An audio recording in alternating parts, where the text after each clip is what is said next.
Today guys, I'm going to show you how you can set a temporary Facebook profile picture.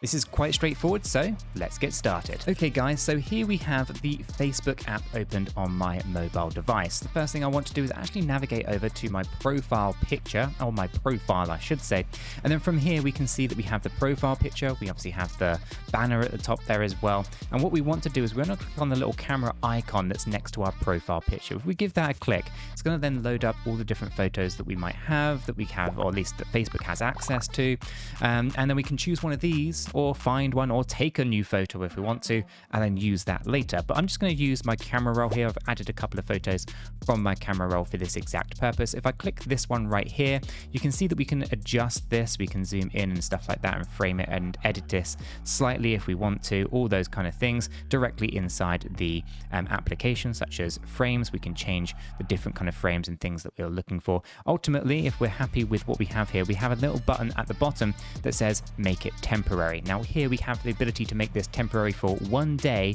or 1 hour, depending on what you're looking for. So if we wanted to hit on 1 day, we now basically have a 1 day temporary profile picture that we can use here.